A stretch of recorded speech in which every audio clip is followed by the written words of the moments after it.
Okey, jadual berkala campuran bab 6 Sains Tingkatan 1. Jangan lupa klik butang subscribe dan butang like. Di akhir video ini, murid dapat memberikan contoh-contoh campuran. Murid juga dapat memberikan kaedah pengasingan campuran. Apakah campuran? Okey, berikut adalah contoh-contoh campuran. Di dalam air batu campur itu mengandungi banyak unsur-unsur, dan juga dalam sandwich ada banyak unsur-unsur.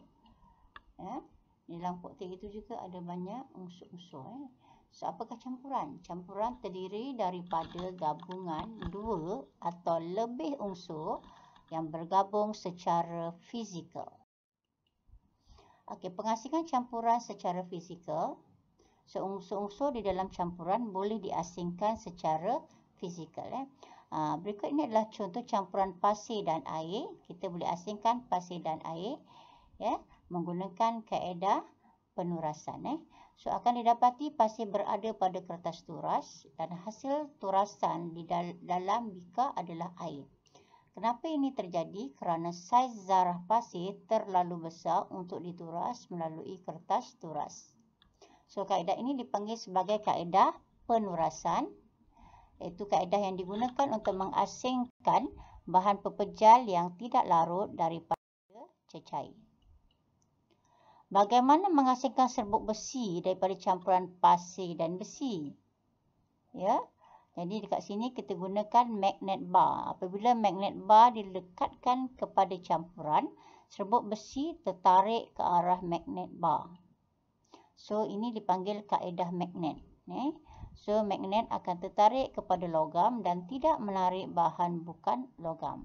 So, di sini besi adalah logam, sulfur adalah atau pasir adalah bukan logam. So, semua besi akan tertarik kepada magnet bar, yang tinggal di atas kertas itu adalah pasir. So, kita boleh asingkan pasir dengan besi.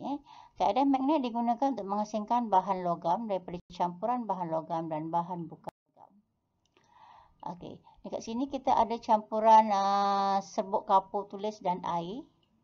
So, biarkan seketika, maka serbuk kapur tadi akan terenap di dasar bika.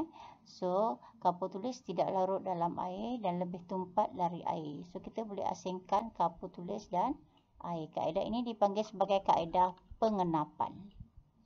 Kaedah pengenapan digunakan untuk mengasingkan campuran cecair dan bahan pepejal yang tidak larut dalam air. Seterusnya, pengasingan campuran secara fizikal, kita menggunakan corong pemisah. Okey, dekat sini terdapat campuran minyak dan air. Kita tahu minyak dan air tidak bercampur. Apabila kita tuangkan campuran tersebut ke dalam corong pemisah, so cecair yang di bahagian atas itu adalah minyak dan lapisan bawah adalah air. So, minyak masak tidak larut dalam air dan kurang tumpat daripada air. Itu sebab minyak berada di bahagian atas. So, kaedah ini dipanggil sebagai kaedah pengapungan. So, kaedah pengapungan digunakan untuk mengasingkan bahan cecair yang tidak larut dan terapung di atas permukaan air. Berikut ini adalah cara pengasingan untuk kuantiti yang sangat sedikit.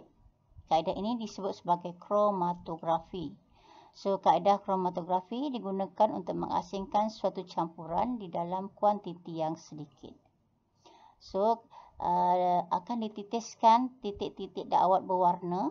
Apabila direndam ataupun diletakkan hujung kertas turas itu pada air suling, maka titik-titik dakwat berwarna merebak ke atas membentuk 3 garisan tebal yang berlainan warna. Daripada sini kita boleh asingkan unsur-unsur yang terdapat di dalam dakwat. So, kaedah penyulingan adalah kaedah untuk mengasingkan unsur-unsur di dalam suatu campuran. So, kaedah penyulingan ini ada 2 proses. Yang pertama adalah proses pendidihan. So, larutan garam dan air dimasukkan ke dalam kelalang bulat dan dididihkan. Apabila air mendidih, air akan bertukar kepada bentuk gas. So, bahagian atas itu tertutup. So, gas tidak boleh keluar. Jadi, gas akan melalui salur yang dikelilingi oleh air pada kondenser. So, proses kedua adalah proses kondensasi. Jadi, wap air yang panas tadi, apabila dikelilingi dengan air di dalam kondenser, maka wap air tadi akan bertukar kepada bentuk cecair. So, hasilnya adalah air suling. Ya. So, akan didapati bahawa air masuk daripada bawah dan keluar ikut atas. Untuk apa? Supaya kondenser itu sentiasa dipenuhi air. Kenapa air kita tak masukkan ikut atas dan keluar ikut bawah? Apabila air masuk daripada atas dan keluar ke bawah, akan terjadi di dalam kondenser itu tidak dipenuhi air. Maka proses kondensasi mungkin tidak akan berlaku dengan cepat. Okey. Seterusnya, so ini adalah kaedah penyulingan. Kaedah penyulingan digunakan untuk mengasingkan campuran cecair dan cecair yang terlarut dan mempunyai takat didih yang berbeza. Ini biasa kalau kita nak buat air suling menggunakan kaedah penyulingan. So, air suling ini tidak mengandungi apa-apa. Tak ada mineral, tak ada bakteria, tidak ada apa-apa. Cuma ada H2O sahaja. Dan biasanya air suling ini digunakan untuk melarutkan ubat-ubatan ataupun digunakan untuk membuat bahan-bahan yang lain. Okey, teknik pengasingan unsur di dalam campuran ada banyak mengikut campuran tersebut. So, kita boleh menggunakan magnet. Kemudian kromatografi untuk mengasingkan suatu unsur dalam kuantiti yang sangat sedikit. Kita boleh menggunakan pengapungan untuk mengasingkan dua bahan yang tidak bercampur.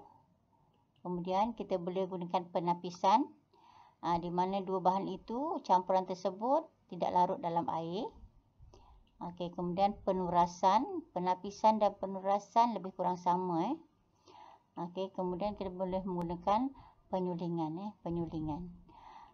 Okey, moga bermanfaat.